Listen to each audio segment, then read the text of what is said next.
Welcome to Dead Headspace, part of Silver Shamrock's Horrorcast, a podcast network that includes Killing Time with Silver Shamrock and Unburying the Dead, where we exhume classic horror paperbacks for the new generation. You can find us on Apple Podcasts, Spotify, Stitcher, Ghana, YouTube, and all other major platforms. I'm your host, Patrick R. McDonough, joined always by my co-host, Brennan LaFaro. Say hi, Brennan. Hello, everybody. And returning guest host, Cassie Daly. Say hi, Cassie. Hi. And today we're talking with the author of The Old One in the Sea and his latest collection, Whistling Past the Graveyard, Lex H Jones. Say hello, sir. Hi, everybody. Now, for those that haven't gone back to the original 6 episodes that were launched May 27th of 2020, Season 1, Lex was our first guest. I thought long and hard about it. Lex is, you'll learn real quick why I picked him first. That was recorded in March 14th of 2020. So that was over a year ago, man. Now we ask a baseline question, what got you into horror? We'll do that in 1 second, but this is a little bit different. You were my first guest ever. So I just want to ask since then, and I've acquired Brennan and Cassie whenever she wants to come on, along with Erica as well. So there's been a few things that's changed on my end. What about you, man? What's been going on since the pandemic?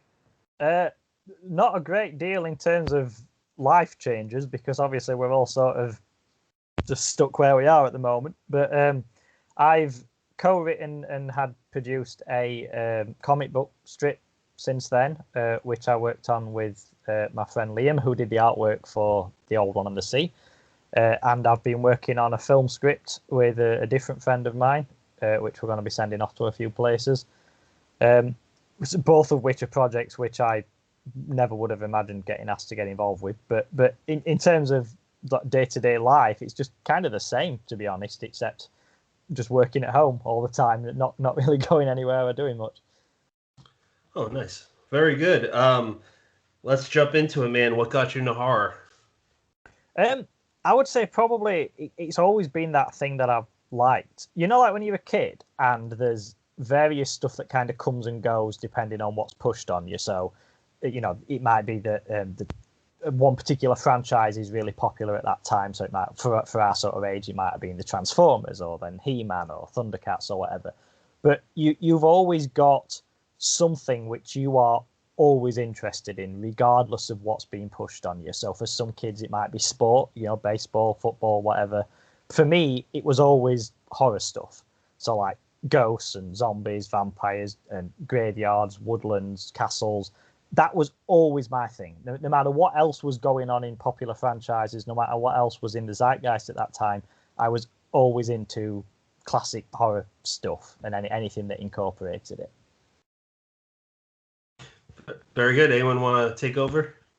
I wanted to say, because I was reading the collection and then I liked the little like beginning part where it had like the story about you loving horror and like how you found that like the little box thing that you played with your little toys in, and like the story with your grandfather and stuff. So I really love that it was such a part of your upbringing, because it shows like there are people who just come to horror later in life and they aren't as influenced, and you can kind of tell like there's a little bit more of a different lean to their writing, whereas yours is just like heavily like sad, emotional, some of it, and then some of it's just creepy, like dark, misty, you know, like I love that. I just picture you as a little child, like, what kind of things can I say to scare my grandpa?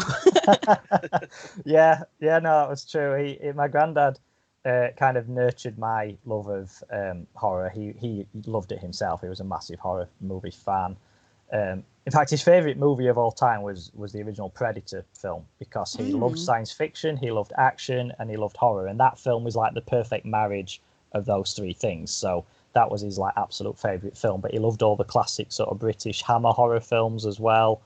And when he discovered my joy of these things, he used to tell me ghost stories. The first one he told me was Whistle and I'll Come to You, which is a story by a ghost story writer, M.R. James, and I used to ask him to tell me that story over and over again, and he just had this way of sort of like narrating the story, which was fantastic. So that's like the first proper ghost story I was ever introduced to, and that came through him. You know what's neat is the only other person that comes to mind that talks about M.R. James is Ramsey Campbell, and Ramsey and you are very similar. You guys, maybe not so in style. It's not what I mean exactly, but personality. So Sure. I love it because M.R. James is someone that was there before Lovecraft, the guy that formed Cosmic Horror, and Yeah. no one really talks about him or Algernon Blackwood. Was it just that one story by James, or was there more? I'm not sure.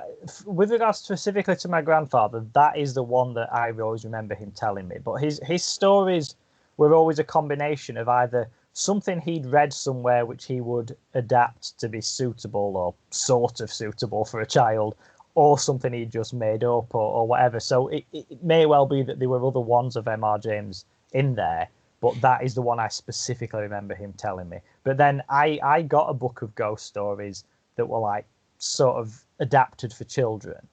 And what I've discovered as an adult when I've read all of M.R. James's stories, there actually a few of those were his stories, which had been sort of tailored for that specific age. So so I was actually introduced to other ones of his earlier than I thought I was. I know you pretty well at this point, and after reading a few of your books, I can see your influences they're pretty prevalent, such as like Charles Dickens. I know he's your favorite, Yeah. and I kind of feel like with that mindset, with me knowing that's your influence, going in reading this collection, which you know what, let's just jump in it early. It feels like kind of a modern day Charles Dickens story. Okay. You got that. I can't really think of any other author with that type of style, but the reason why is it's just you wrench it up a few notches in the horror section, but your style and tone and pacing reminds me of Dickens. But before we dive into the collection, actually, why don't we talk about what got you into Dickens? Because I don't think I know that. I'm curious about that. It was my favorite book of his is Christmas Carol, which is actually my favorite book. I love A Christmas Carol. I'm sorry, I didn't mean. I just got so excited.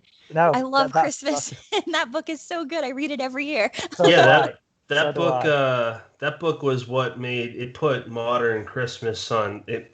It turned what we know as Christmas in the world. Like this is why we celebrate and so forth. That was huge.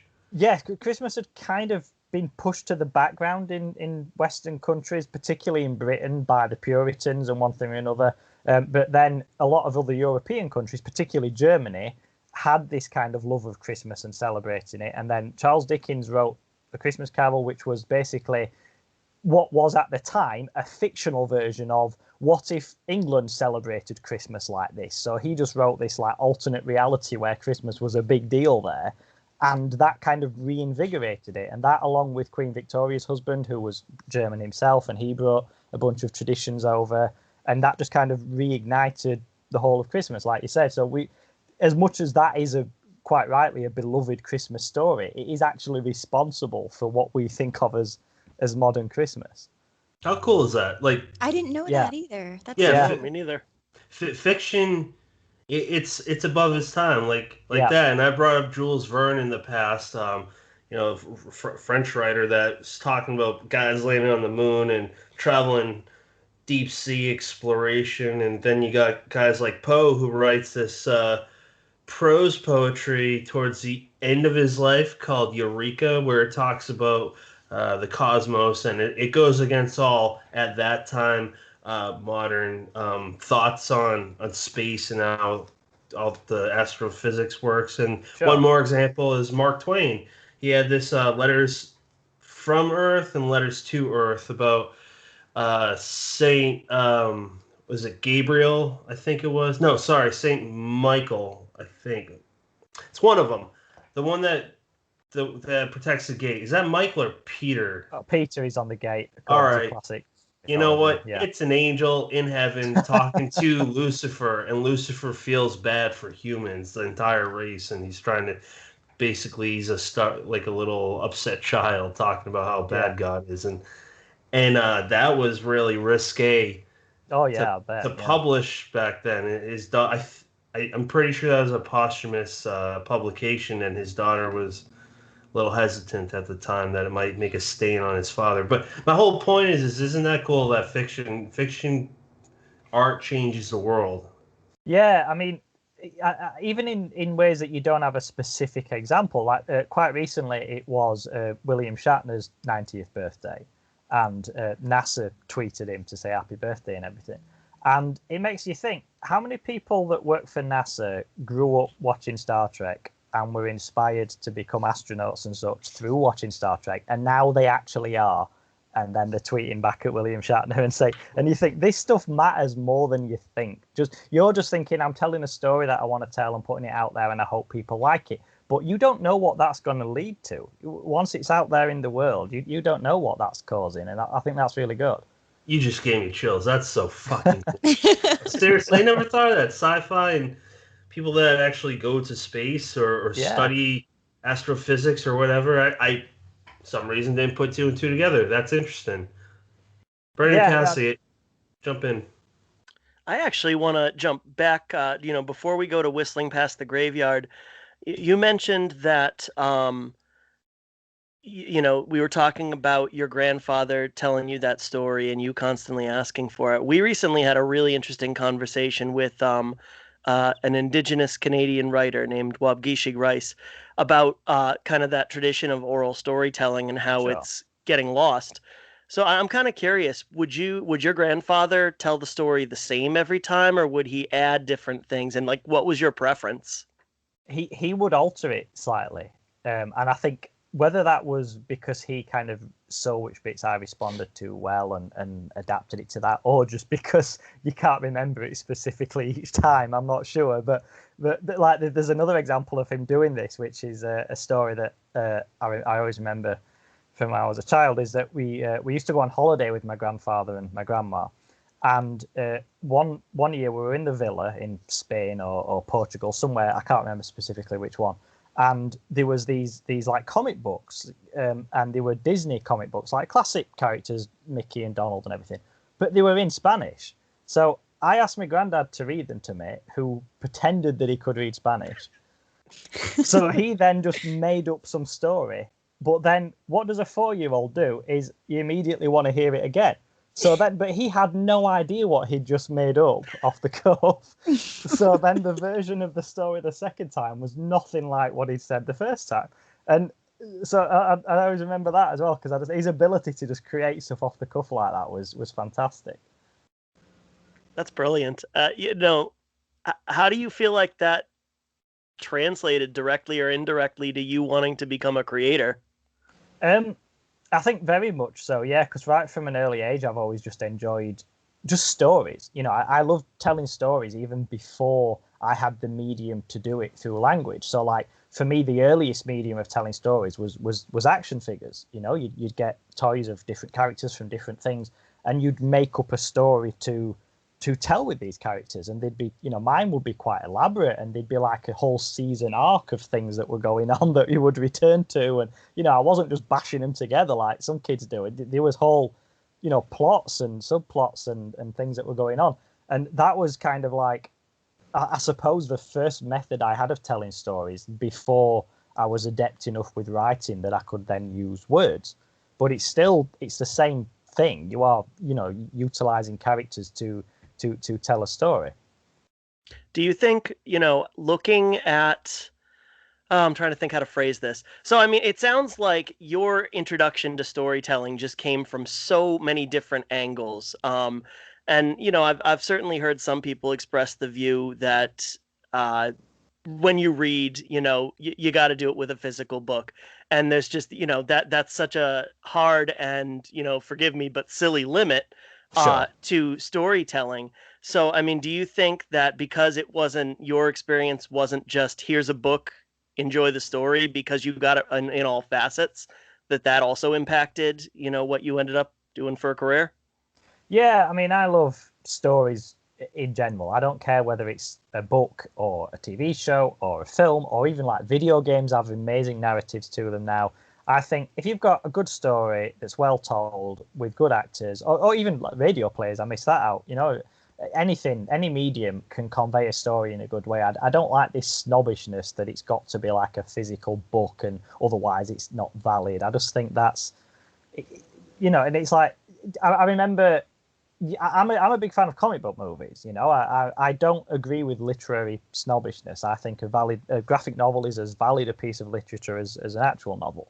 But there is a lot of snobbishness among filmmakers with regards to a lot of films that come out. And they'll be saying things like, oh, it's ridiculous, these superhero films with people who've got these powers and this and that. And I'm like, have you read Shakespeare? Because it's pretty much the same shit, except it's wizards and goblins and dead kings instead of mutants and aliens and wizards. But it's the same sort of thing. And yet, just because that was written a certain amount of time ago, it's now got this stamp of literary approval on it, and it's just such. I hate that kind of snobbery. I really do. Yeah, I don't think I've talked about this before, and I'll talk about it again. But I don't think you can discount, like, for example, the Marvel movies. Sure. Up to this point, they've spanned 13 years and 20 some odd movies, and of a large arc with small arcs in between, and that's there's an art of storytelling to that. And yeah, you definitely see some of the filmmakers who kind of regard their selves as cinema and art and all that turn their nose down at it. But yeah, I don't think you can. I remember walking out of Endgame a couple years ago and thinking that movie had plot holes in it, and I don't care, because I enjoyed the journey of these characters, and I'm satisfied with where they end up makes sense to what the creators have been establishing for the last 13 years, and to me that's great storytelling. Yes, I agree. I think it's the fact that it's gone for so long. I think there's a lot of hard work goes into that. And as for saying filmmakers who consider that, oh, my work is cinema or whatever, I think anyone who decides that for themselves is a prick. That's up to the audience to decide. You don't get to decide that. Sit down and shut up. That's not, you can't just decide that, oh, mine is the real version of this. It's such an arrogant attitude to take. Plus, in Endgame, those last two, man, oh my God. I don't know how y'all feel about that, but I was floored in the theaters. I felt like a little kid just same here. Eating that shit up. It's so satisfying to get to that after this. It's like reading the final novel in a series, isn't it? Yeah. You've been reading them for years, and then this is the one that it's all been building to. And like you said, there's various plot points that get wrapped up and things leading to this. And that's storytelling. That's what a story is. It doesn't matter that it's not a book. It's still the same thing that you're getting out of it. Mm-hmm. Yeah. Cassie, you got anything on this subject? Sorry, I was drinking my coffee. Yeah, no, I think so. Just along that same vein of snobbishness and stuff like that, I think it's important too to realize that even if you hate something as a creator, or even just as somebody who consumes things, that doesn't mean that other people won't like it. So, like, even if there are things that come out that I don't like personally, but I don't go to Twitter, for example, posting about how shit it is, because there are people who do enjoy it and who do get inspired by it. Like, there are people who've been inspired by the shittiest, terrible, most B-movie like things to make things that are better. And that's an important step, I think, or that's an important thing that a lot of people who are like you kind of elitists about things forget. Like, just because it doesn't speak to you and you don't see value in something doesn't mean that there's no value in it for somebody else. It's a very sort of narcissistic attitude, isn't it? That this thing that's come out doesn't cater to my personal taste, therefore it's crap. It's there's no positivity to that attitude at all. No, I hate it. And so I know that there's obviously, like, there are times where you can share opinions that things are not good. And, like, for example, when the Cruella announcement came out, I was like, look, I'm not into a puppy killer, guys. I don't want to watch this movie. This is not for me. There were a bunch of my friends who were like, oh yeah, girl, go. And I was like, okay, enjoy it then. Like, that's not for me. I'm not going to watch it.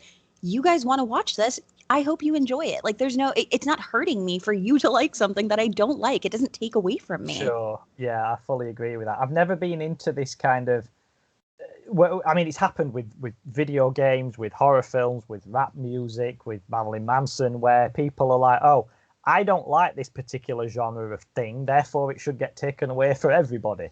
I don't get that. I don't get where that comes from. Why do these people think everything should be catered to them? It's just, I don't like rap music. I find it offensive. Fair enough. Don't listen to any then. That's just let it be enjoyed by the people who do, you know? Probably came from America.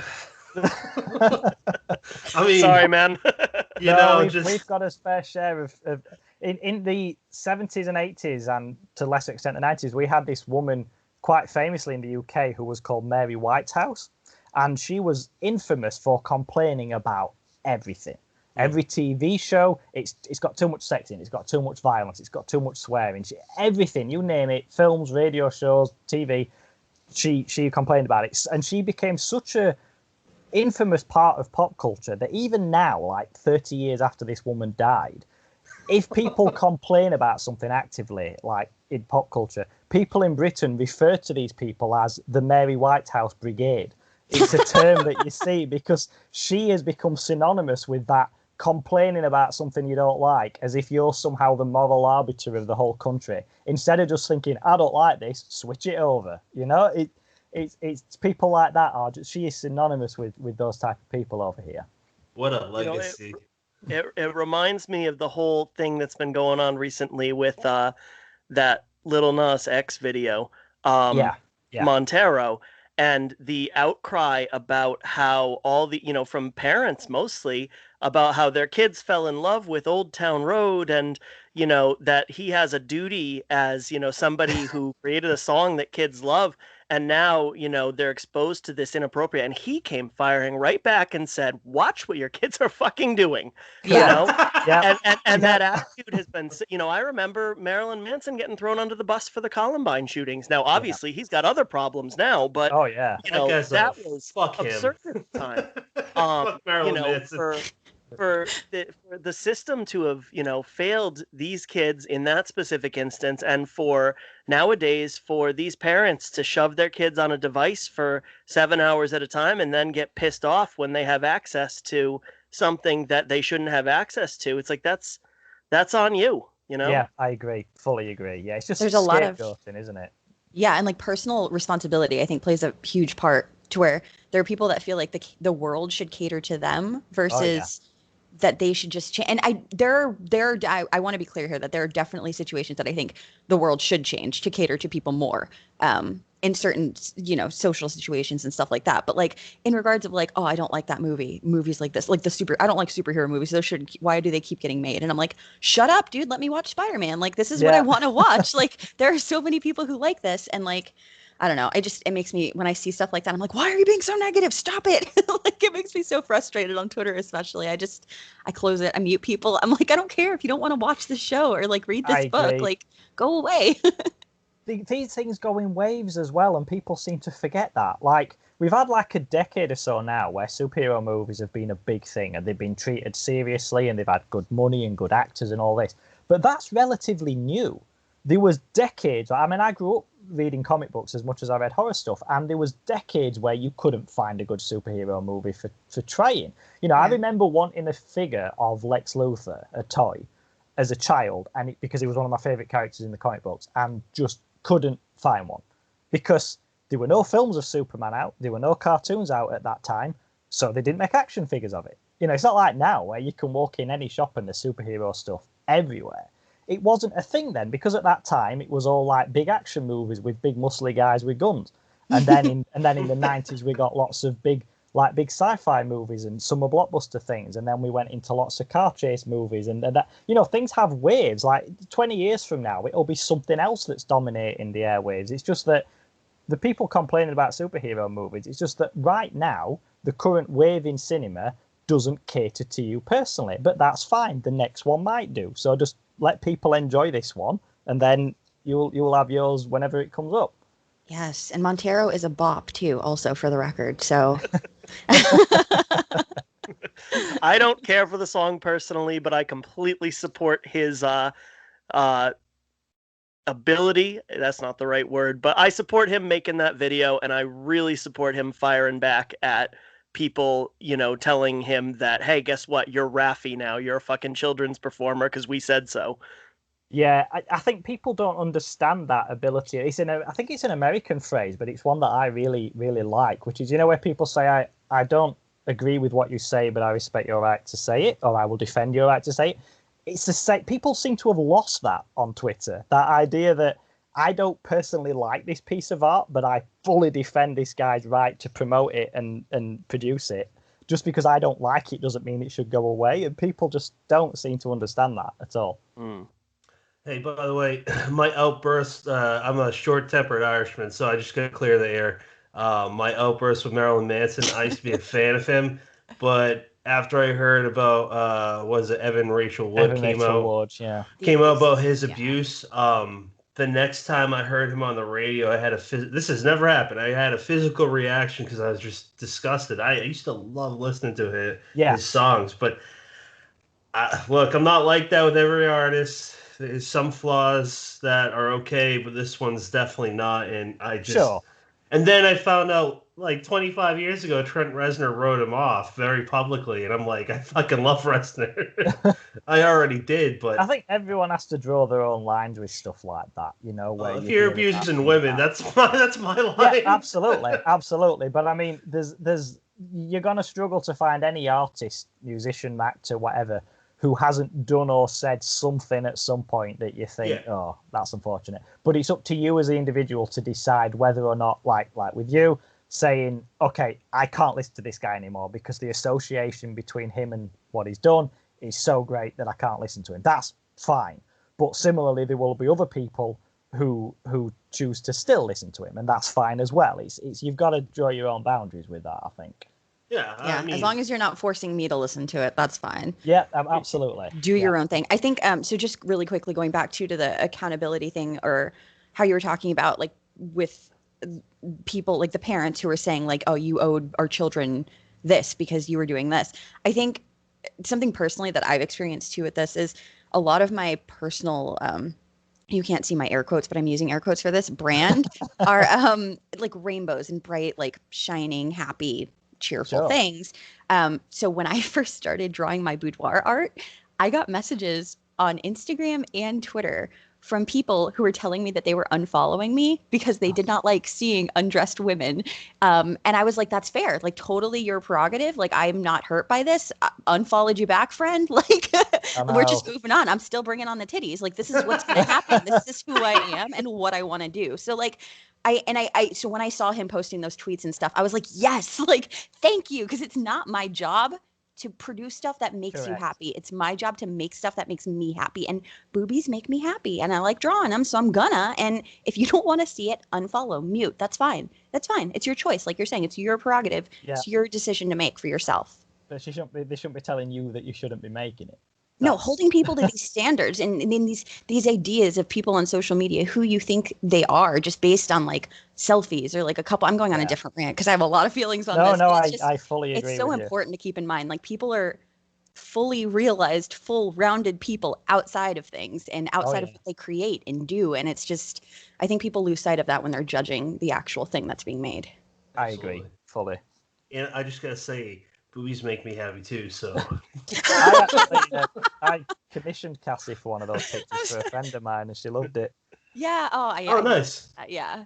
Who was it? Do we know her? I can't say who it was. We was a private gift, but it was a great gift though, and it was fun. Oh, my apologies. That's inappropriate. That is inappropriate. Well, I'm not cutting it out. So. Sorry, just read something funny that Brent said. You guys want to dive into Whistling Past the Graveyard? Sure, yeah. Who wants to go first? I have many thoughts. I'm sure we all do. Okay, so I'll start first with a little bit more just from your introductions, because I remembered you talking about how you really loved this dark atmosphere and like these like moors and things like that. And you were like, I don't really write stuff like this. And then I fucking read your stories and I'm like, bullshit, you don't write stuff like this. Like, these are so atmospheric and like foggy and creepy and like Silent Hill-esque, so like I want to know why you think you don't write like that. I can't remember specifically what I said, but I think that like I don't see my own work as particularly dark, I suppose, but I think it's because horror is such a sliding scale of like what's classed as horror. And I think because I've read some of the stuff that's really dark and really extreme and stuff, and I'm nowhere near that. That's just not my wheelhouse. So I don't think of my stuff as being that dark and potent in that way, I suppose. I think mine's a lot more sort of I don't know whether to use the word comfortable is right, but it's more like a sort of old schoolish sort of horror that I do, rather than, there's nothing in mine that's going to make you feel like you want to throw up. There's nothing that's going to, make you turn away from the camera if it was on screen. There's nothing like that. So I think that's probably why I sort of don't think of my work as being particularly dark. But as you say, I suppose it is dark in a different way. It is definitely. I think foreboding is like a word that I would use for a lot of the stories. Yeah, because I think for me that is where the horror lives. Really, is in the kind of something's coming, something's going to happen, something's not right. Because as soon as it is, like if you're walking through a woods and you're sure there's a werewolf after you, the scary part of that is when you can hear it, is when you can hear the leaves crunching, you can hear the howl, you can hear the breathing getting closer.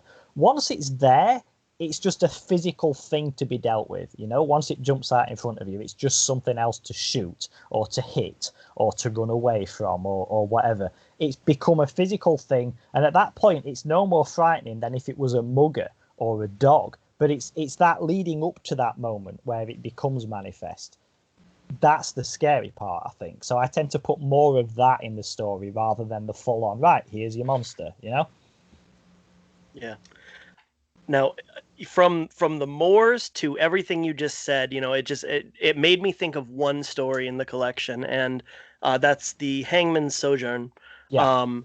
And what I loved about that is, like Cassie said, it was so atmospheric. I won't spoil for listeners, but I kind of liked the beast, if you will, the monster, but I absolutely loved the interplay between Howe and McLean.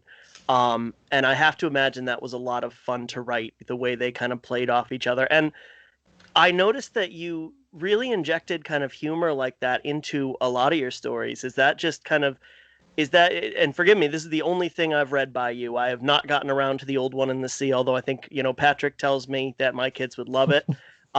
You'll love it. And I'll love it. But is that something that's important to you, injecting a little humor and fun into, creepy atmospheres? Yes, because hello, he's got the Ulu tie.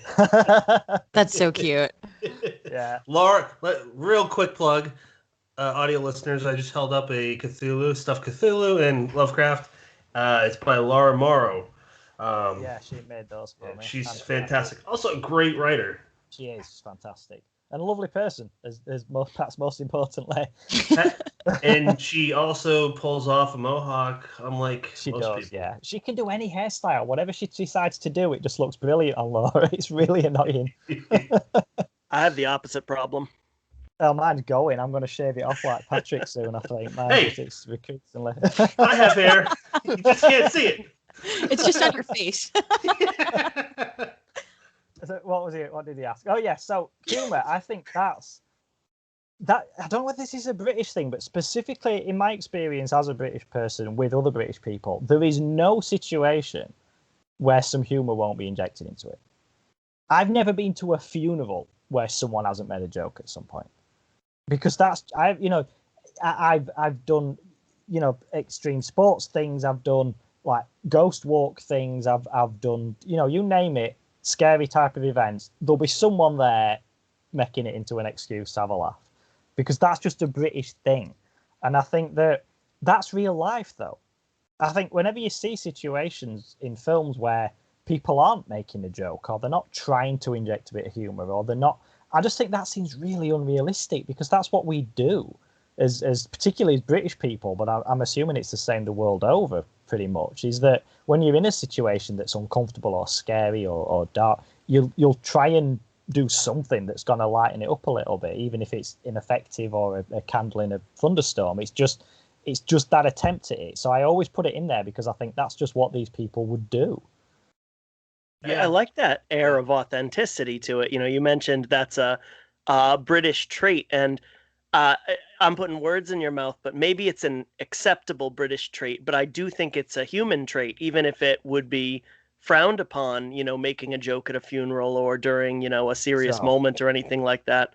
And you're right, in my own writing, if I'm trying to put together something that's bleak, I mean, a lot of times I'll read it and, the dialogue doesn't ring true, or I don't know if this person would react like that, but injecting just a little bit of that, that humor, even if it's like nervous humor, I'm cracking a joke because there's a fucking ghost, 10 feet away from me. Again, I think it just makes it ring true because you or somebody would do the exact same thing, even in the most unlikely of situations.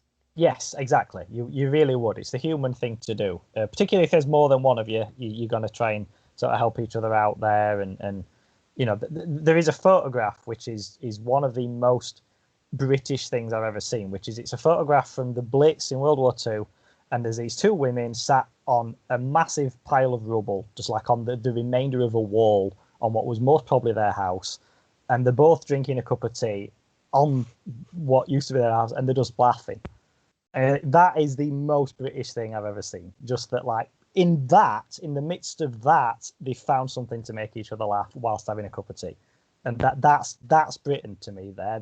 That spirit of just, oh, we'll find something to laugh about, because that's that through hardship. And I think, yeah, anything to me where you're watching a horror film or any kind of film really, and nobody makes a joke at any point, I just find that really unlikely. It's like M. Night Shyamalan, where he like doesn't seem to know how to write humans, and he like it's like an alien observing them from the outside, and it's like, no, this isn't how people actually talk to each other. And I like to try and make my characters seem like real people because the situation that they're in probably isn't a realistic one. If you're not a believer in the supernatural, which I'm personally not, so I at least like to have the fundamentals of this reality to seem like a real place, or these seem like real people, because then that's going to make you buy into it more when the crazy stuff starts happening. I'd like to talk about seance. How about you tell us about it so I don't spoil anything? About seance? Yep. Well, seance was sort of my attempt at sort of like a classic Agatha Christie style story, where you get like a locked room with people, like a different group of people who are all unusual in their own way, and they've got a different backstory. But I thought, instead of like a murder's happened, it's a supernatural event. So it's a bunch of sort of wealthy to-do people in like turn of the century who've got together to have a seance because it's just something to do, and it was quite popular at that time. But then it goes badly wrong, because what if the thing that never gets considered in these sort of seances and stuff is, what if this is legit? What if this isn't some, old kook with strings and putting on a funny voice and stuff? What if this is a real thing, and she gives you specific instructions to follow to make it safe, and you don't pay attention to them, and what happens next? And it's very much about that, but also the very human reactions and how each one of these people around this table would act in that kind of event, and it's almost like a hostage situation in a way, and that they're stuck in this room, but yeah, that was really fun. I really enjoyed writing that one. Kind of reminded me of the movie Host, where it's a seance and there's that one person that is not on the same page, I should say, without spoiling either the movie or book. Yeah.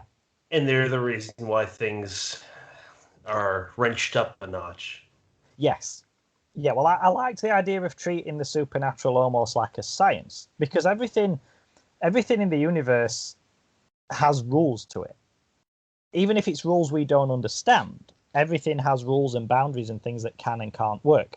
So I thought, surely if a seance was a real thing, whereby you would use the psychic energies of a group of people in the room to contact people who've moved on, this would need to be like an experiment, in that you would need to know who was in that room, because you'd need to know what energies you're bringing in there.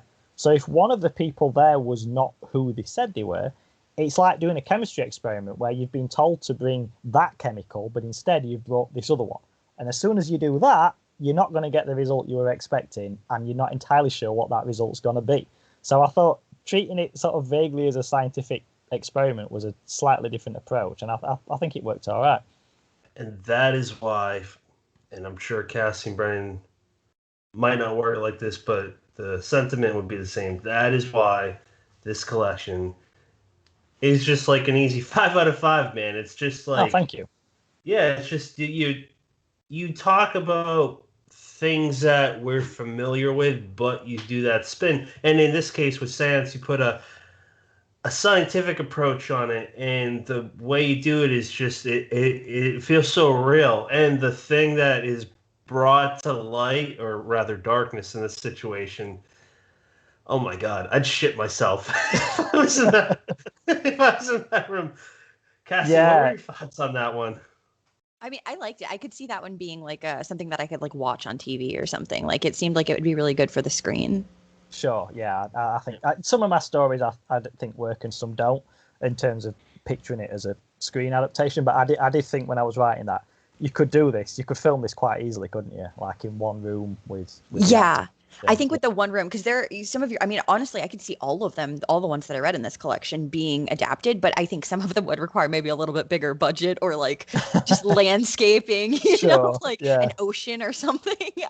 But like, yeah, that one is because it's just located and contained, and there's so much like tension and different things that are happening just in that one small area that I think it would be really like good with like the tight close-up shots and stuff too. Yeah, absolutely, because it's as much about the people as about what else is happening there. Yeah, exactly. Yeah. Can you, so this isn't about the story, the okay. one with the car, how do you say that name of that story? You don't, because it's meant to look like a license plate. So my god, what's the word that they think the street's called though? Acheron, which is the name to the road of the dead in Greek mythology. Okay, I was familiar and I did not know what it was from. And I will admit I finished the book this morning, so I was like reading it, like flipping through, and I was like, I got to get this done by 8 a.m. So like usually like if I see something that I kind of like am a little bit familiar with but don't know, I'll look it up. But I was like, I'm gonna talk to him in an hour. I'm just gonna ask him about this. That's fine. It's fine. I loved that one though. I love that story a lot. Thank you. That one, a few people have read that and told me it. I'll try and give a synopsis of it without spoiling it. So basically, it's a guy who's in a car driving on a motorway or a highway, as you guys would call it, and it just seems to go on forever. There's like, he's in that kind of fog where you can't see more than about 50 feet in front of you and about the same behind. He hasn't seen any other cars for ages, and he's just driving on and on and on. And it's how your mind would deal with that and what you start thinking about, and then the different possibilities of how to get out of this situation. So a few people have told me that they pictured that as almost like a black and white Twilight Zone segment. And I quite liked that comparison. It's not something I thought about when I wrote it, but having people point that out, I can see that. Yeah, I can see that working. Because that's another one which would be pretty simple to film, because mostly it's in the car. There's only a couple of segments where it goes beyond that, but for the most part, it's just him in the car. Yeah, and I think like to get the shots of like the highway, or what did you call it? Motorway? Yeah, that's what we call it here.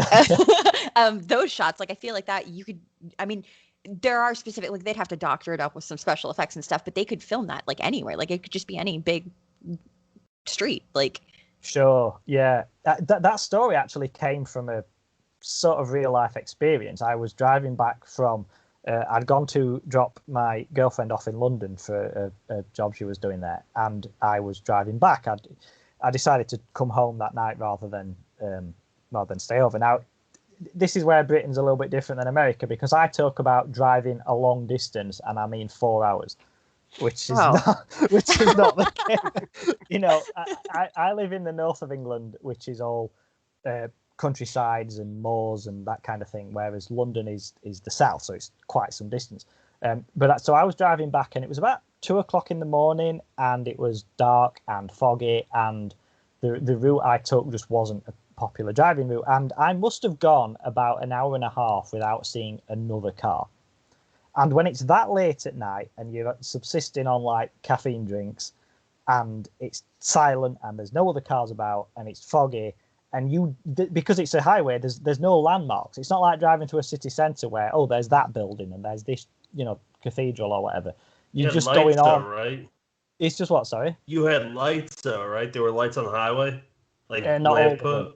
Some of them. Some you do. Some you don't. So you're just going on and on and on with no discernible landmarks, and you start thinking to yourself, like, how long have I been doing this? How long have I been on this road? Have I actually fallen asleep while I'm driving? Or, and you kind of lose that sense of time and everything. So that was kind of the germ of this idea, really. That's what spawned it.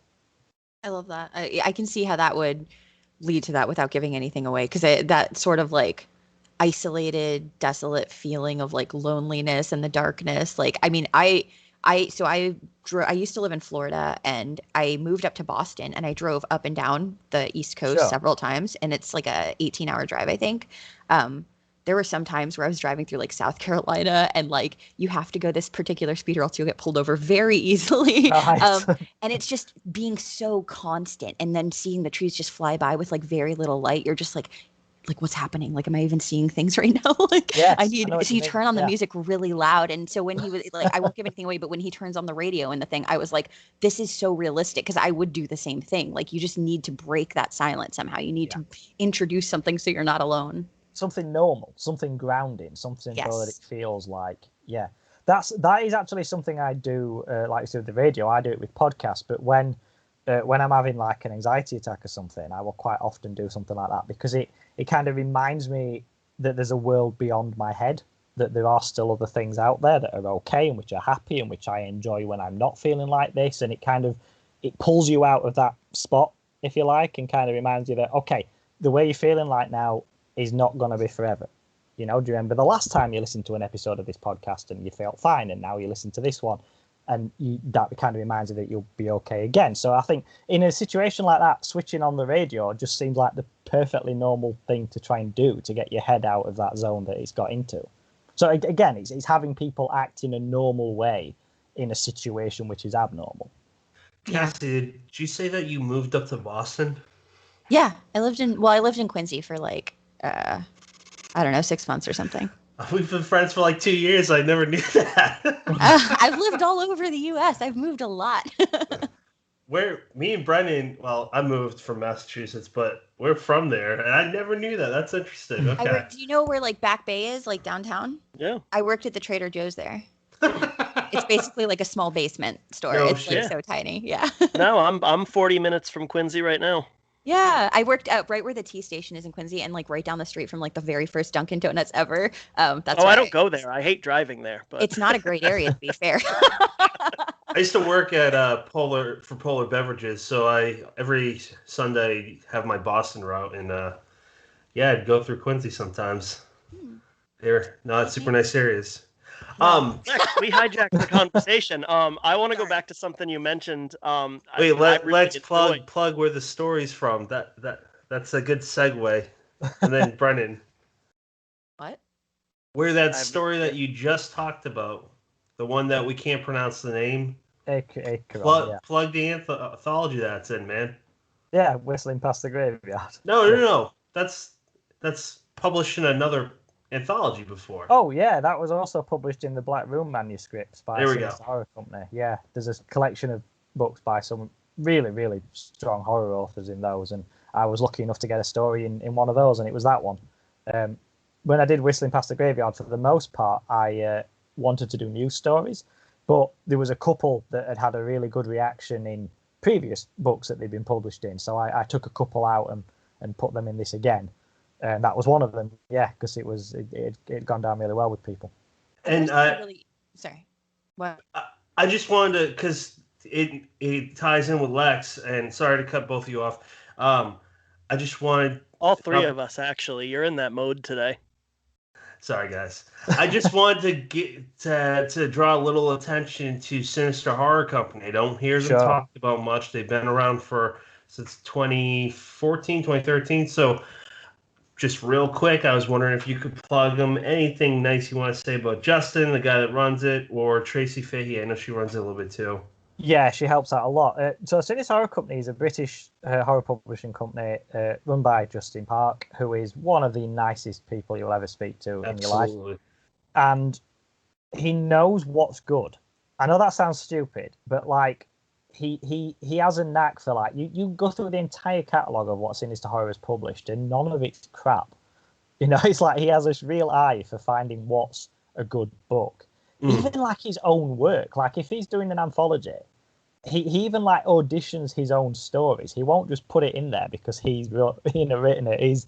He's got a very keen eye for quality, and he's the effort he puts into everything that they produce is phenomenal. Given it's such a like short-staffed operation, but also he's so willing to give people a chance on things. You know, like people who haven't been published before, or someone's written something the likes of which he hasn't published before, but he thinks it's worth taking a punt on, and it's that kind of thing is so important because you just don't find that with bigger publishers. They like to play it safe and they go for what's worked a million times before, and you know, and Justin is like an absolute shining example of someone who's willing to take those chances if the work's good, and you know, put stuff out there and then do everything to promote it at his own cost and everything. And yeah, I'm actually the very first horror convention event that I've been to sort of behind the table rather than as a customer, I will be doing later this year, and I'm doing it with Justin. I'm helping him out on the Sinister Horror selling table, and I'll be signing some of my own books and stuff if they're there. So yeah, I'm looking forward to that. I saw you post something recently that Guy and Smith, they got 3 posthumous. It's posthumous, right? Am I saying that right? Yeah. They have 3 Guy and Smith posthumous books being published through them. I don't know if it's 3, but yes, I know he settled some work with Sinister Horror, which will be coming. Yeah. That's exciting. And one last thing, and then Brennan, again, my apologies for cutting you off, sir. But can you please plug one of my favorite books ever by you that came out last year? That's all the hints you get. The Old Woman in the Sea. Oh, my. Oh, okay. Sorry. Yeah. Yeah. Okay. So, yeah, The Old One in the Sea is a children's weird fiction book, I suppose you'd call it, which is an illustrated retelling of the Call of Cthulhu story. It sort of imagines a world in which H.P. Lovecraft, as a child, actually met the creature Cthulhu when he was a little boy, and he met Cthulhu and sort of befriended him. And the story tells that story of that, but it ends in such a way that you can kind of see how that then leads into the story that you know.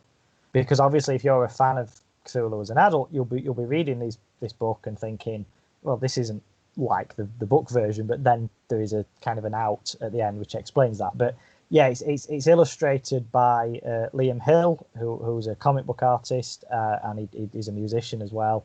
And that's published by a Sinister Horror company. It's in hardback as well. It's my first book I've had in hardback, which looks gorgeous. And yeah, it's had a really lovely response. That was one of those things which was a really sort of bit of a gamble, really, both for me to write it and for Justin to publish it. We didn't know how that was going to be taken, but the response to it's been really lovely. Is that sequel coming out, man? I'm sorry to pester you for like a year, but I want that sequel because he talked about it in the first episode. But can you talk about what that is entailing? Yeah, so the sequel that I'm going to do it's based on the Lovecraft story At the Mountains of Madness, which is where a group of Arctic explorers find this city hidden sort of beneath the ice in the mountains, which predates all of human history. It's kind of one of those which upends everything we think we understand about civilization and when it started and how it started and everything. And there's monsters in it, of course there is. It's Lovecraft. But the way I'm telling this story is it's told through the perspective of a penguin, because there are penguins quite famously in that story. And it's a penguin who finds a juvenile Shoggoth, which is the creatures in the At the Mountains of Madness story, and sort of befriends it and looks after it just at the point, that is the very beginning of the story. But then the human explorers arrive, who you see in the At the Mountains of Madness story, and everything that happens with them still happens. This is just a side part of it. So it's like witnessing events you've seen before, but from the point of view of somebody else, and seeing how different these things look when you see it. And the penguins, I probably spent more time reading about penguins than any animal that I've ever done. Because I didn't want to, I mean, they talk because they talk to each other, but I didn't want to anthropomorphize them. You know, they don't wear glasses. They don't live in little houses. They don't wear, you know, they things that penguins do. That everything they do is what penguins actually do and how they do it. The only difference is that they speak, but they only speak to each other. So if you were a human coming along, you're not going to have a conversation with them. It's purely so I can illustrate how they communicate with each other. But my plan is to get that illustrated by Liam as well, so it's got the same sort of style as the other one. But it just keeps getting shelved at the moment because of other projects that come up, and then obviously the pandemic and everything's kind of thrown a spanner in that. So I will get to it. Oh, fantastic! I just think that anyone should read The Old One to Sea, because it's like my son's not old enough where he loves books, but he's not old enough where he's gonna like digest this. So when he's a little bit older, I'm gonna read it to him, and I think this is a great way to get them into Lovecraft. I feel like if you like horror literature, you should absolutely explore Lovecraft and Blackwood and all the older authors, and this is a great way to do that. It took Cthulhu in a whole new light. It made Lovecraft into someone that's not a complete weirdo. Yeah, well, I was very keen to point out when I wrote this that this is not biographic or autobiographical.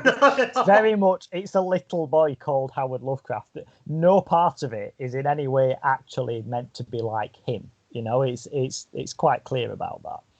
Yeah, and I just last thing on this subject is I thought it was interesting in what you said about penguins. I wrote a short, it's unpublished, but I wrote a short story about a raven, and they're interesting. I did a lot of research on them, from how they hunt, and they're one of the few animals that actually make toys and play with them. They've been seen sliding on snow-covered roofs. They make like stick toys and play with like balls and stuff. They're crazy smart. Sure. But enough about that. Does anyone have anything else on Whistling Past the Graveyard that they would like to talk about? You know what? I wanted to throw in real quick, only kind of related to Acheron, but if we can call that the title of the story. But sure.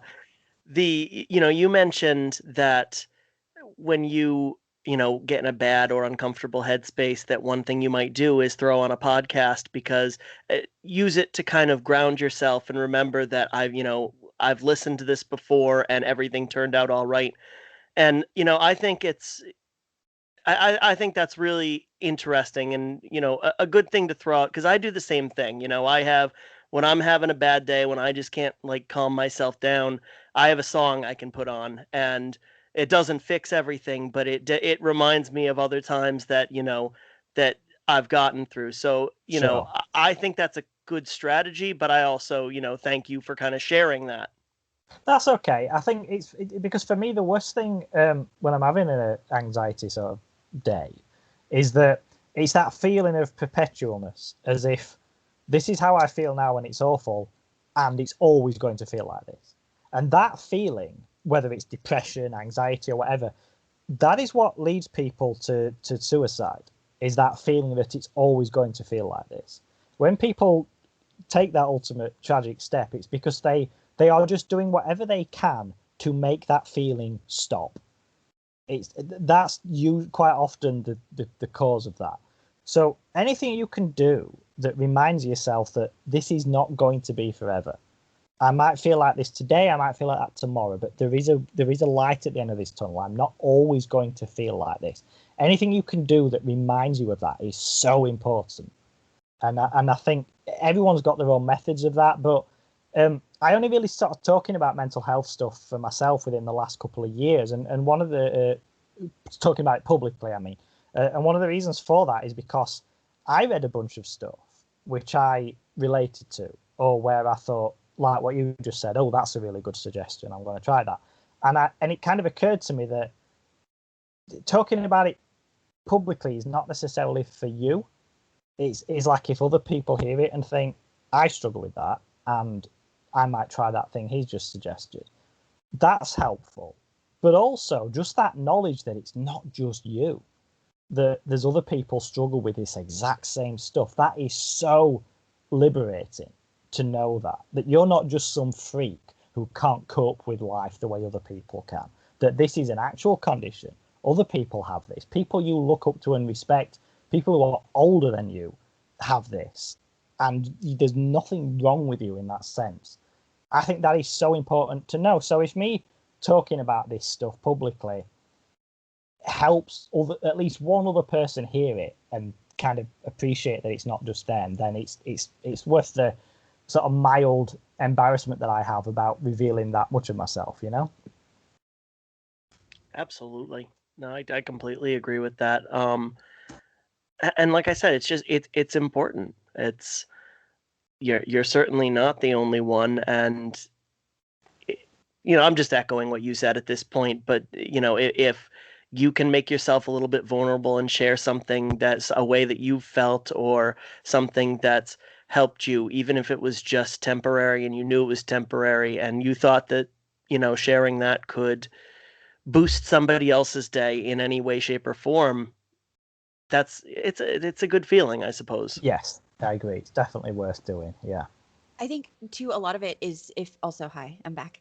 I think, sorry, but a lot of it too is, so like there are times where I do share stuff just like selfishly, like you guys have seen my long rants where I'm just like, I'm having a very bad day, everything's falling apart, I don't know what I'm doing. And it does feel selfish in the moment, because it's just like you're saying, like I'm just stuck here thinking this, all this stuff to myself, by myself. And then I'm like, I need to tell somebody else, like I need to not be the only person with this right now. And yes. So I talk, like I'll talk to my boyfriend, or like if he's at work, or if he's just like, sometimes, he struggles too. So if he's having like a bad day, I don't want to like dump all my shit on him. And, so like, and there's a balance, because sometimes you can dump, a fair amount of stuff on somebody, but I usually dump to Twitter. And then I've been so surprised, because every single time I share something like personal, or just about like my mental health stuff, about autistic stuff, just about any of it, there are people who reply or message me or text me, and they're like, I did not know you were struggling with this. Like, thank you for sharing this. This puts words to exactly what I've been feeling. Yeah. And knowing that, because I know how relieved I was when I figured out like why this stuff was happening, why I felt this way, why, like when stuff started to click. And it's still a struggle. Like I have bad days where I'm just like, this fucking sucks, like I don't want to feel this way. But knowing that even on those really, really bad days, I'm not by myself, and that there are other people who I can help, even when I'm feeling at my like absolute worst, I can still do some good. Like that's, Yes. I think, a really powerful feeling. And that's, I think, how you're saying there are a lot of people who turn to more permanent things because they can't get out of that. I think that's something that people should talk about more, so that people in that situation knows, like, it's so easy to feel I'm in this dark place, I'm alone, nobody wants to hear about this, nobody wants to hear how I'm suffering, because they're suffering too. But there are people out there who are suffering silently just like you, and by hearing it, they can start to put words to it and start to accept it and understand it. And I've built like a small community, like Lex, I've talked to you before, like on the side, like privately, like just about things. And it's good to have this community of people who, even if it's not like a huge group, or it's just like 5 individuals that that you share things with, it's such a relief in those really alone times that you feel like, if you're alone and you're just like, I need to hear a podcast, it's like, I need to hear a podcast. And also I know I've got 3 other friends who are suffering from the same shit, so maybe I'll send one of them a DM real fast. Like, I think that's really, really powerful. I do that too. Sorry, Lex. No, I just wanted to, before we venture to somewhere else, I just wanted to throw in my 2 cents with this. Tweets that I make, they're purposely to let myself know that it's okay, and to get it out of my head, and also in hopes that you could help someone else out. Because I've expressed insecurities, and there's other people that are like, oh, me too. Or just last night I wrote this: writing is a place you can tell those you miss just how much you love them. It's a portal that allows you to continue conversations with departed loved ones, and life can be a little bit better if not for just that one writing session. And I told someone, Brennan's the only one that has read this character, but there's this one guy who's like, he's not a gangster, but he kind of is in real life, and he's an older gentleman, and he's just got a big heart that really pushed my confidence up in life and helped me with writing before anyone here knew who I was back in like the early 2010s, 12-ish era. Yeah. And I miss him. I wrote about him in a book that Brent and I wrote. I wrote about him in other stuff. We don't talk anymore. I don't know why, but I have no way of reaching him that I'm aware of. So it's nice that I can at least have that extension. Yes. So yeah, absolutely. That's all I got to add. I have one more tiny thing too. So going back to listening to things for comfort, my go-to is The Office, and like anytime I'm having an extremely bad, like rough time, or like do you mean The American Office? Can The I American just throw Office? that in there Yes, as a British person? Sorry. I do mean, sorry, yeah, that's fair. That's a fair clarification to make. So I do mean The American Office, and I always put the same episode on when I'm like at my peak bad mental health time, and it's the one where in the very beginning Dwight sets the fire because he's trying to teach them about safety, and and it's so funny because like Rich has commented, because I will fall asleep if I have like bad 3 weeks in a row. Every single night for those 3 weeks, I will fall asleep to that episode. And Rich has been like, it's so funny that you're struggling and you fall asleep to the sound of people crying and screaming from fear because of the fire. And I'm like, but it's like comforting screaming. I know their screams. Yeah. Like I've heard these screams when I'm happier, so I know it'll work. I do it with my comfort show that I always go back to is Frasier. That's my one that. That's a very calming, good one too. Yeah, it is. Yeah. Yeah. Well, speaking of Frasier, there's something funny that you wrote there, Lex, and I'm quoting your Facebook tweet. It says, "Vampire hunter character Abraham Van Kelsey Graham, Liam, drawn by Liam, who we spoke of earlier. He's basically Frasier with a crossbow." Yeah. Is that real, or is that just like a? It's not a British joke. No. I have the comic strip I mentioned right at the start. I've created a comic book strip with Liam called The Anticlimactic Adventures of Detective Vampire. And it's about this vampire detective who, he's got a sidekick who's like his thrall, who's like a walking skeleton, who's a butler called Bonesworth, and they solve supernatural crimes together. Except that Detective Vampire is massively incompetent. He has no detective skills. He has no... It's kind of like a commentary on social class, if you like, in that because he's wealthy, people just let him do it, regardless of whether or not he's got any skills in it. So there's a bit of a subtle social commentary there as well. You know, if you're poor and you want to get into a career, you've got to be really good at it. But if you've got money, then you can be crap and people let you do it. That is so true. Yeah. But he's just utterly inept. But one of the characters is a vampire hunter whose name is Abraham Van Kelsey Grammer, which is so many of the characters in this are just pun based. Like we've got a swamp monster called the creature who's a black legume, and he's a giant black bean with a face. And oh my god, I thought I misheard you for a second, and I was did you say? Oh, no. This is like right up Liam's sense of humor too. And there's a creature called the werewolf, but it's were spelt WHERE, and he's always lost because he's got and it's just all things like this. It's just all things like this. And his arch enemy, who's a running character in it, is a giant eyeball called Professor Moriarty, and he's like a giant eyeball with arms and legs and stuff.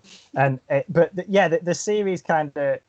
We just started it as a bit of a joke, really, just me and Liam, me writing it and him drawing it, and we just put it on his website. But people really liked it. And what happened is an actual indie comics distributor got in touch with Liam and asked if he could put together enough material to make a printed issue of it, which could then be included in like these boxes of indie comics merchandise that gets sent out to people via a subscription service.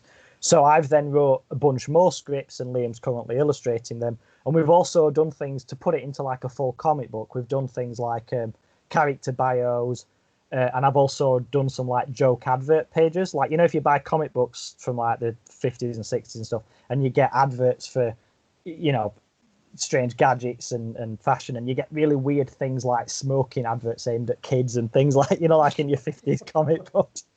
And something that I always find really bizarre as a British person is when you pick up a comic from like the 70s and there's an advert for a gun that's blatantly aimed at kids. And that's just so bizarre to me, but I guess that's an American thing. But all that kind of stuff, we've done like joke versions of them as well. So it's actually broken up like a real comic book. And yeah, Liam's just sort of doing the the artwork for all of that at the moment, which is, you know, I make no secret of the fact that he has the lion's share of the work with this. You know, I can bang out a script for a one-page comic strip in about half a day, whereas he's got to do all the hard work with the illustration. So his bit is much harder than mine. But yeah, when that's done, that's going to be going to print, and I'll be sharing everywhere where it's available. Can't wait. I'm so down for those pun-based characters. That's most of the jokes. Is some sort of terrible pun. I'm good with that. If that's the story, I'm okay with that. I really wanted to cover something that seems really important. And speaking of possibly helping others, because we're running out on time, and I don't want to miss this. Now, just so I don't come off like a dick, me and Lex gave me the green light to bring this up before we recorded. I'd like, in your words, to, however you want to take this, talk about how you've been super public about, if I'm phrasing this incorrectly, correct me, please, having autism and being a creator. Sure. Okay, so I figured out towards the end of last year, so I got my diagnosis that I am actually autistic, which was a bit of a shock, but then it wasn't. You know, you get that immediate thing where you get that news and you think, what? But then you actually look back over like the entirety of your life and you start thinking, oh, that explains that, and that explains this, and that explains why I can't do this thing that everybody seems capable of doing, and all these things. And I know these are experiences that Cassie shares with me. We spoke about this personally as well as on Twitter. Just so many things where you think, oh, that's why I can't do that thing, and why this is a struggle for me and everybody. The way I've always felt my entire life is as if there was a day at school where everyone was taught stuff and I missed that day. That's how I've always felt my entire life. This is how you make friends. This is how you walk up to a group of people and start a conversation. And this, all these like secret tricks to life, you know, it's like there was a day of that and I missed it. And that's how I felt like the entirety of my life, as a child, as an adolescent, and as an adult. And having this sort of diagnosis explains all of that for me. And once I sort of came to terms with that and accepted it, it just filled in so many blanks in such a way that I actually felt good about it. It was like a positive thing for me now. So I'm not just inept at making friends. I'm autistic. I'm not crap at having conversations with people. I'm not just weird because I can't make eye contact. I'm autistic. It's an actual thing. It's like I am missing something that normal people, for want of a better word, possess. And for me to struggle that with things as a result of that is just as normal as somebody who's missing a leg struggles with physical things that involve walking. And suddenly I stopped beating myself up about things and I stopped blaming myself for everything, because I had this other thing of, that's sort of tied into the anxiety, which is another thing I suffer with, but I always sort of see myself as a bad guy in a situation. So if there's been an argument, it's got to be my fault. If something's gone wrong, if someone's fallen out with me, it's got to be my fault. It never occurs to me that actually maybe the other person is the dick, you know. But through this diagnosis and accepting that about myself and sort of re-examining a lot of situations I've been in, you kind of see that actually it's not necessarily me. Maybe somebody should have had a bit more patience. Maybe they should have, you know, recognized things in me and understood that I struggle with this stuff. And you know, that is liberating to see all that. So I have been talking about it publicly again because of like what I spoke about earlier. There are other people who will be struggling with the same sorts of things and who feel the same things about themselves and perhaps haven't considered that as an option. And it just seemed like, for that reason, but also much more selfishly, if you ever talk to me and think Lex is a bit weird, or why can't he make eye contact with me, or you know, why does his voice sound a bit monotone some days, or whatever, because it explains that for people as well. You've got a reason now. You know that I wasn't being rude, I wasn't being awkward. You understand this now, because I don't know if this is the same for you, Cassie, but my autism, it kind of goes up and down depending how tired I am. So like I will have days where I'm fully mentally rested and everything, and if you met me on that day, you would be forgiven for not even noticing that I was autistic. But then after so long, particularly when I've been in very social situations a lot, and I do a lot of masking, which is kind of unconsciously hiding your autism, I get burnt out. And when you meet me on those days, you would immediately know that I was autistic, because that is when I seem very robotic, when I seem very monotone, where I'm lacking all the charm and the humor and all these things that you kind of expect from a person. All of that's gone, and I'm almost like on autopilot. And before I had this explanation, I would hate for people to have met me on one of those days and sort of define me entirely as if, oh, he must be rude or something.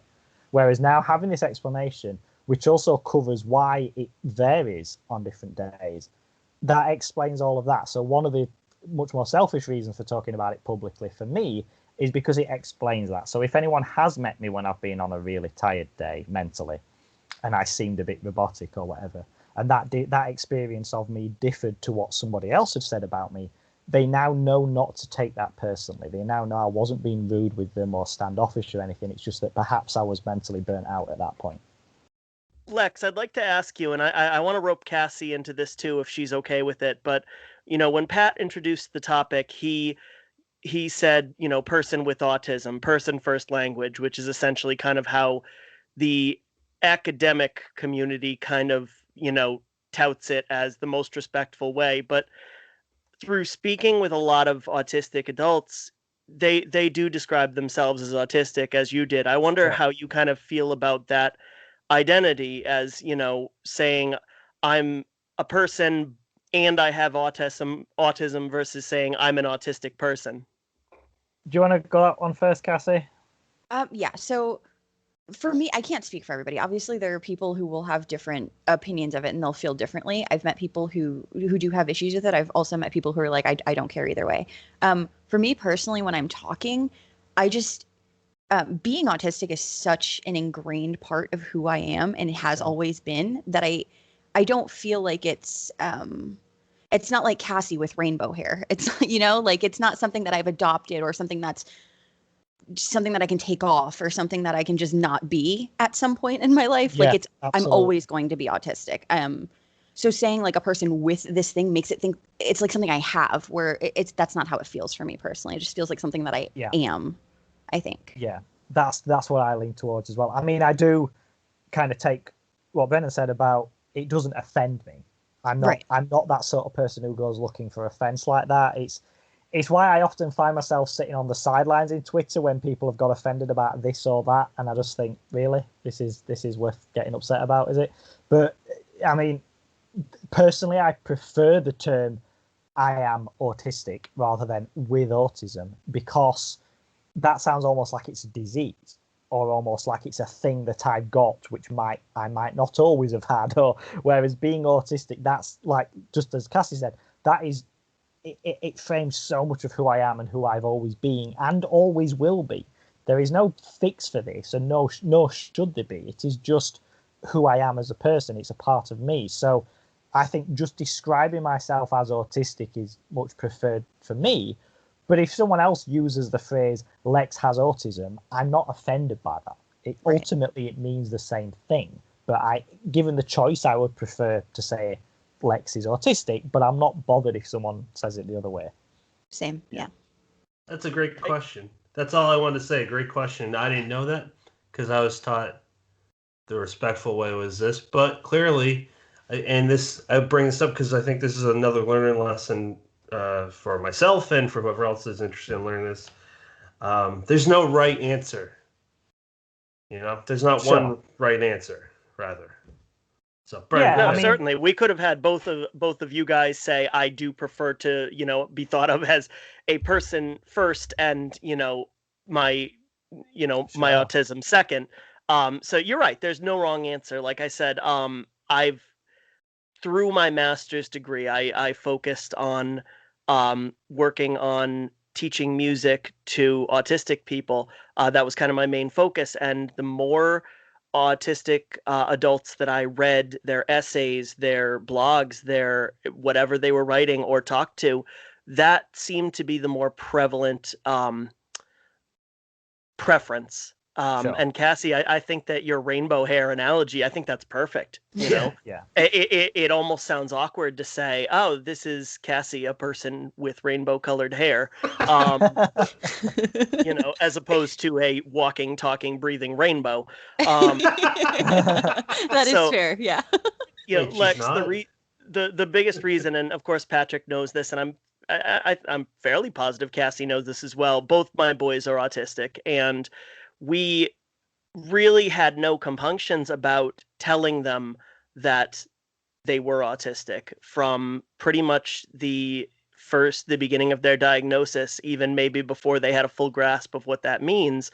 Sure. And now at 8 and 10, they're both homeschooled, and I do feel like they have an understanding of at least a basic understanding that it makes some things easier, that, you know, my fifth grader can do math at a high school level, but that reading doesn't come as easy, and that's okay. It's because of the way his brain works. And he's anxious as hell. He is. But if we can alleviate a little bit of that by, you know, giving him the ability to understand why his brain works that way, and that it's okay, and that there are a lot of people out there that have the exact same thing, then I feel like you're almost, I'm getting up on a soapbox here, but I feel like you're almost doing a disservice to your children. And I've worked with, by not telling them, I've worked with students who do get up to that middle school or high school level, and for whatever reason, their parents, you know, they're diagnosed, their parents have opted not to share it with them. Maybe they don't want the kid to view themselves as different, but they're unhappy and they can't figure out why. Yeah. Finding the answer, I think, for me, I mean, I grew up in the late 80s and 90s, and it wasn't understood then. So, like, to have been diagnosed or recognized as autistic then, you would have had to have been, like, really severely autistic, you know, like incapable of looking after yourself, sort of. Because obviously it is a spectrum, so there's people at various ends of it. But just somebody like me, with my just essentially seem all right, but then there's some specific things that I really struggle with, and I've spoken about a lot of those online, like Patrick said. I don't think that would have ever been recognized for me.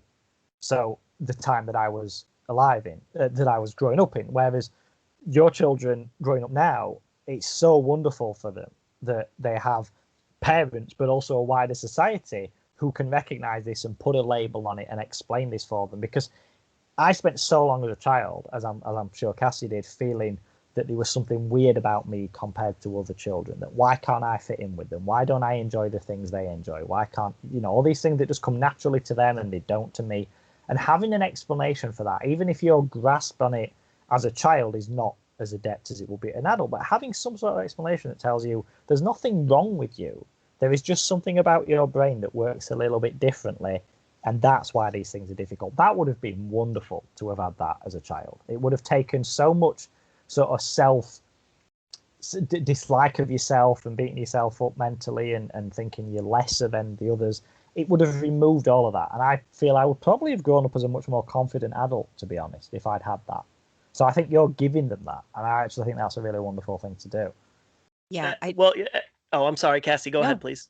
Okay. I was just going to say, I definitely agree with that. Because as I've said, you guys have probably read it. When I was a teenager, I was diagnosed with Asperger's. And my mom, she didn't like it or agree with it. And I think that it was because, as Lex is saying, back then, like when, you know, like 30 years ago, obviously not 30 because I'm 32 now, but like 20 years ago or whatever, like it was less widely identified, and it was as on the spectrum, like and so I hate to use this term because I don't personally like this term high functioning, because there are times where I'm definitely anything but that. And so I don't like to use that. But back then that was a term that was used a lot. And so people who were not high functioning were more frequently or readily diagnosed, I feel, than people who could pass it off. Absolutely. It's about passing, if you like. Yeah, exactly. And so, like you were saying, with the shame and the bad feelings, there's so much of my childhood because my mom didn't listen to the doctor, because she took me to a different doctor and was like, start over. What does she have? Oh, ADHD. That's great. And I do. I have ADHD. I have borderline personality disorder. But my being autistic, like that is such if somebody had told me that when I was 16 and they had sat down and said, this is why, like, this is why all of these things from your childhood, this is why you struggle so much now, this is why your relationships with people are so difficult, even people you genuinely like love and like you cannot connect to them sometimes. And sure, if somebody had explained it to me and walked me through it, and if I had gotten counseling and something so that I could understand myself better, like what you're giving to your kids, Brennan, like that would have changed so much for me. Like, absolutely. And there are so many times that I think back, because recently I've been experiencing autistic burnout, like I've talked about, and it's the first time that I've ever known that term and known what that was, to put a name to what I've been feeling for the last couple of months.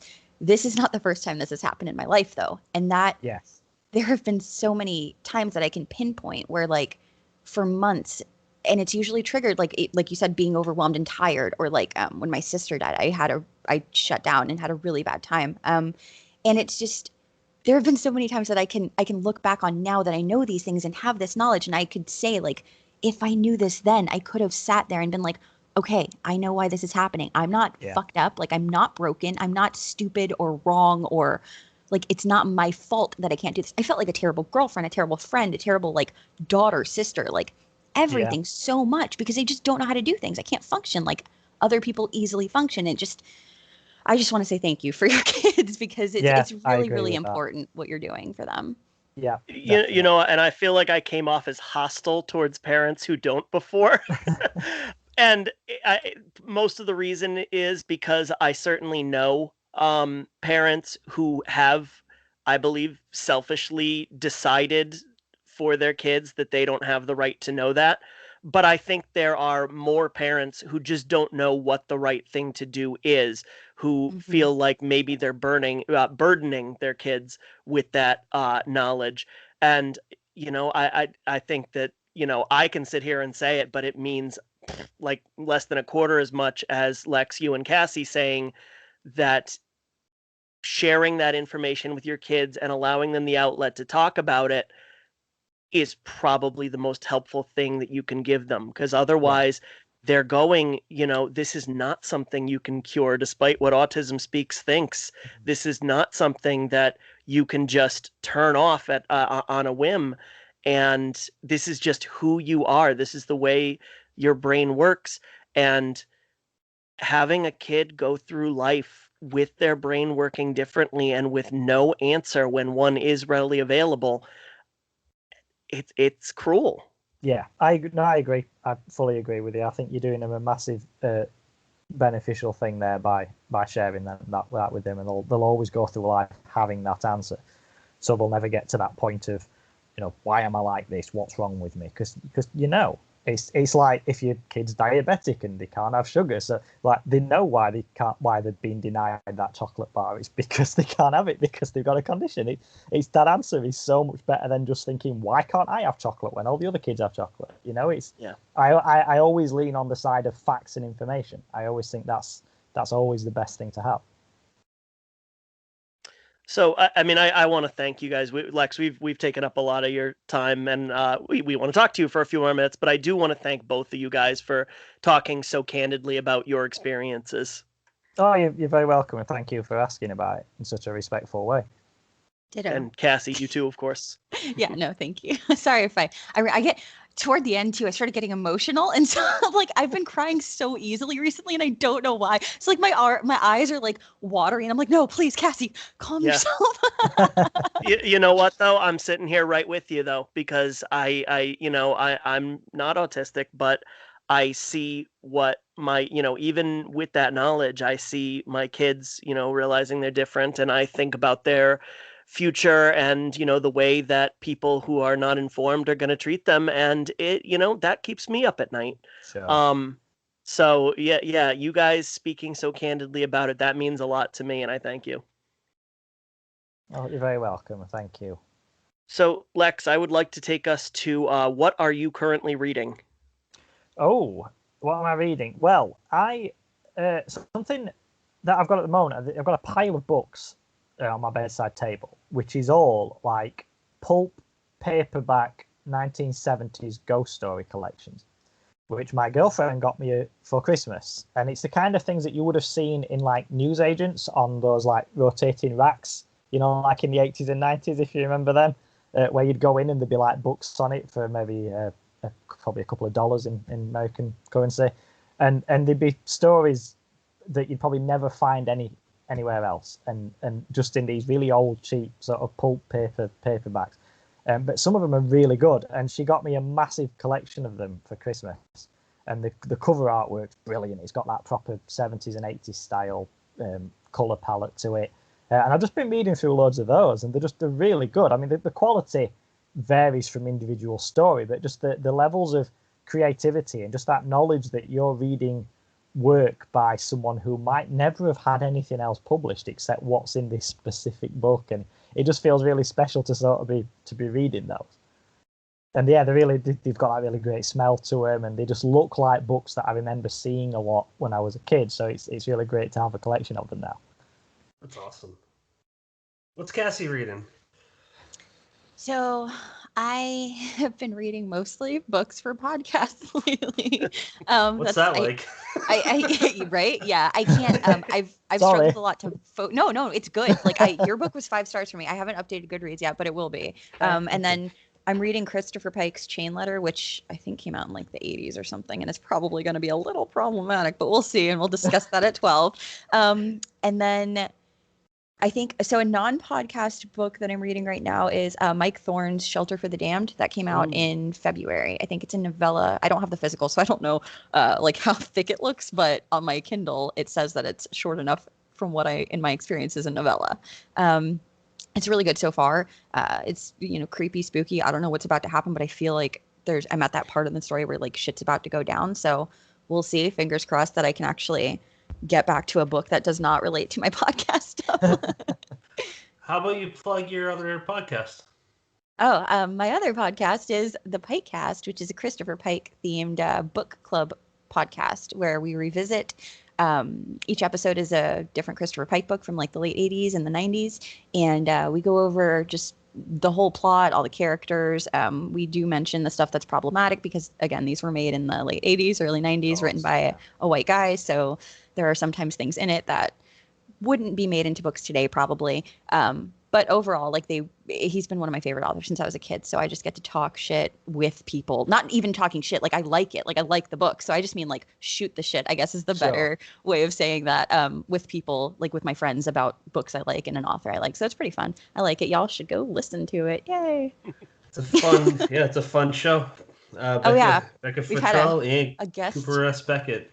A couple of guest appearances. Speaking of which, we've had a certain guest. Me.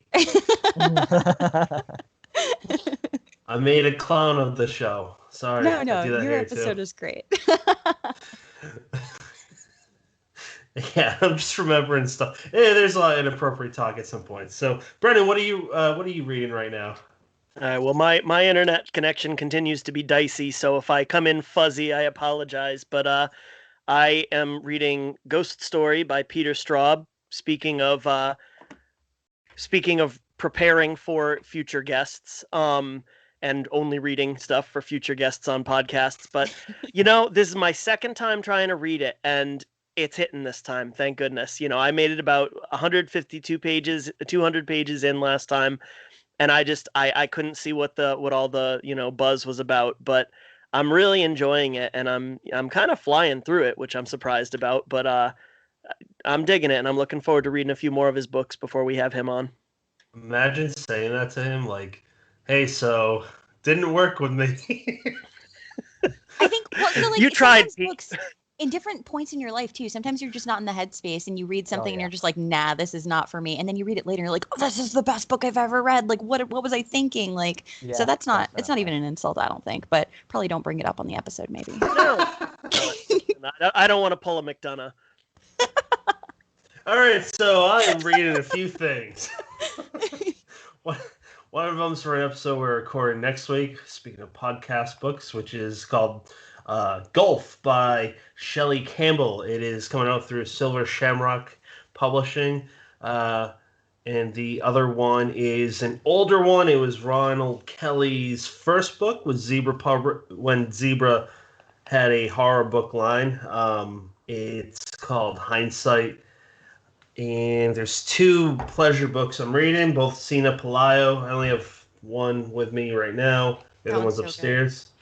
Into the Forest and All the Way Through, which is the one that Cassie just commented on. It's a book of poetry, true crime poetry, that covers real cases throughout the states. It covers a few decades of missing women, and it's interesting. My wife today was telling me how she has this new iWatch for her birthday, and how if it has a physical impact that's powerful enough, it calls the proper authorities. And I have this book right in front of me, and I'm like, imagine if these, some are girls, some are elderly. Imagine if they had something tracking them that could at least tell their loved ones where they were, whether they be alive or not. I mean, that's some situations the loved ones don't even know what happened to them if they're still alive. They don't even have a bone or a piece of hair to know that they're maybe alive, or at least if they're dead, they don't know where they are. So that pairs well with, and it's strange to say that because it's true crime, so it's someone's loved one, but that pairs well with her fictional book, Children of Chicago, which is about a police officer, a police detective now, and I love it. I love that we're in this community where we can, just to be frank, read books that aren't just about straight white dudes, because Cena is a Chicago native. She talks about lots of different races, and Puerto Ricans is one of them, and she's a Puerto Rican author, and it's a fresh perspective for me, and I love it. It's very, what's the best way to describe it? I describe her as someone that's similar to Thomas Harris as a writer. It's gritty, but the pacing's phenomenal. So, okay, enough about that. I just want to remind everybody that we have merchandise now. If you are inclined to so, check it out. Go to deadheadspace.com. You can click on the store tab. You can buy my ugly mug on a coffee mug or a mask, or my face on yours. And let's lead to final thoughts. Start with a guest, Lex. Final thoughts, sir. Put me on the spot there. I know. I don't even know what final, like, what is this, some Jerry Springer level, what, like, what right? Yeah. I don't know. It's a new thing I'm doing now. I just don't want to end the show. Mike, here's why. I thought, well, what if I stopped the guest from like saying something they wanted to throw out there? So I thought, why not do a final thought segment? It's super quick, or you could say pass. So yeah, I kind of just ran through a bunch of stuff and put Lex on the spot. So sorry about that, buddy. I feel like you could have just been like, is there anything else you wanted to mention before? I'm taking mental notes. That's a better approach than mine. Thank you, Cassie. We appreciate you. I'm glad someone does. For me personally, I think we've covered everything, and if any of the books that we spoke about of mine sound interesting, then please do buy them. They're all available in Kindle and paperback, and all of my work is with smaller publishers. So when you choose to buy something like that, you are helping out people directly in a much more sort of noticeable way than if you're like buying something by a publisher who's, you know, multi-billion-dollar industry. So I would always sort of try and steer people towards sort of like smaller publishers for that reason anyway. It's just like I would try and steer people towards local shops and businesses rather than the massive conglomerates. So yeah, if you are interested in any of that work, either of mine or anything else that those publishers have put out, then please go and pick something up. Nice. Cassie, do you have any last things you want to say? I didn't say it.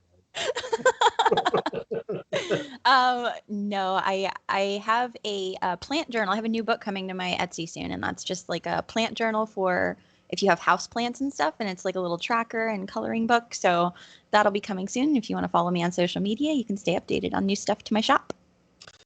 All right, and Brennan, can you hear us? He just came back. His poor internet. He's like, morning recording doesn't work for me. Brennan, can you hear me? Brennan. Give it a minute. It does say there's 4 people in the call up at the top, but Yeah, I it said can't he see him. joined, but I think it takes a second for like the video to connect or maybe something. Maybe he can hear us. Yeah, this is what happened last time. Can you guys hear the ice cream truck behind my house? No. Yeah. Oh, I did hear it for a I little can hear bit. the music, yeah. It's so creepy. I don't know about what you guys have there, but our ice cream trucks quite famously have like artwork on of, say, like cartoon characters, but they're not allowed to be exact because they get sued by people like Disney.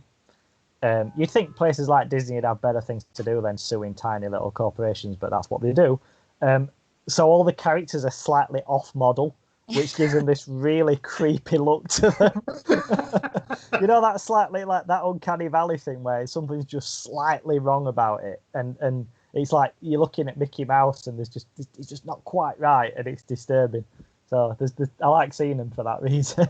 I love hilarious. those. They sell like in tourist shops and stuff in Florida, a lot of them, because it's like they have Disney brand merch, but it's cheaper if they make their own. So a lot of the souvenir shops will make, and you'll see like a blue Mickey Mouse or like just stuff like that. That's not right, but they make it work because it's also a blue hoodie, and they're like, well, I'm not copyright. Like, Yeah.